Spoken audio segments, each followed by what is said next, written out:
Have you ever wondered how your credit score is calculated? Today I'm going to break down all the different factors and how each of them are weighed.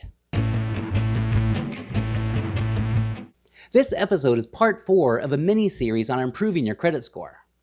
And these are the first steps in a larger series on home loan refinance and for first-time homebuyers. This video is broken into a number of sections and I'll leave the timestamps below.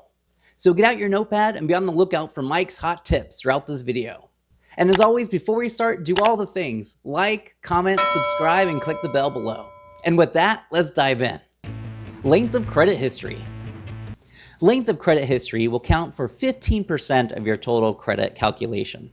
The credit bureaus will consider what your oldest account is, as well as take in an average of all your accounts put together. So the key here is to have open at least 3 to 4 accounts as early as possible. On your own, you could do it as early as age 18. And if you can't qualify for much, get a secured card if nothing else. Now keep in mind some downsides to opening accounts. Any hard inquiries will impact your score. If you were ever declined on a credit card, it hurts your score as well. And a new account will reduce your average age of accounts. If you want to protect your length of credit history, do what you can to not close any inactive accounts as long as they are in good standing. Because remember, the older that card is, the easier it will help outweigh any newer accounts. So my suggestion is to keep all your accounts active. You do this by using your card once a month and pay it off at the end of that month. Mike's hot tip number 3. My third hot tip is to become an authorized user to a parent or a partner's credit card. This is a really easy way to boost your length of history, your average credit history, and your debt utilization. Once you're an authorized user, that history, that credit limit, and debt becomes yours. And needless to say, this requires a baseline of trust with that person that you're becoming an authorized user on their account. And that works both ways. By becoming an authorized user on a strong account, it can significantly boost your credit score as well as your credit limit. New credit. Any new credit accounts for 10% of your credit score. This takes into account any new lines of credit like your secured or unsecured, as well as any credit line increases that you qualified for. And yes, while this can negatively impact your credit in the short term, the positive impact that it could make to your utilization normally outweighs any minor credit hit you take. Also, any new credit will impact your score less over time. Every 3 months for an entire year, you'll see a significant drop to any negative hit to your credit. Credit mix.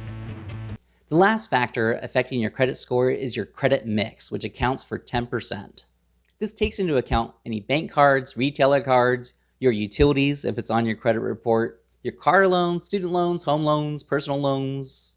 The key here is they're looking to see if you're responsible in different areas of your life, taking care of all your obligations. Realize that this is not a big factor, so just be aware of your credit mix. Also, try to keep your loans low to keep your debt-to-income ratio low. That debt-to-income ratio will be key in obtaining future loans. Mike's hot tip number 4. For my fourth hot tip, whether it's a credit card or a loan like your car or home, call and find out when those creditors report to the credit bureaus in order to have your credit pulled at the right time for the best rates. This will also give you a deadline of when you need to pay those debts off before it gets reported to the credit bureau. The key here is to maximize the benefit of all your hard work. In the next video, we're going to take a deep dive into the debt-to-income ratio.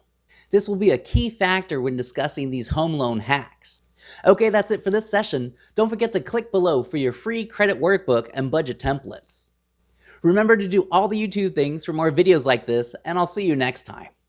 Hey, thanks for watching until the end.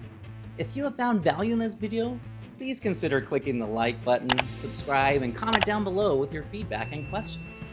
This will help me provide you with the quality answers you are looking for. Also, please share this video with anyone you know that you think could benefit. Pay it forward and let us all help each other out. Make me proud.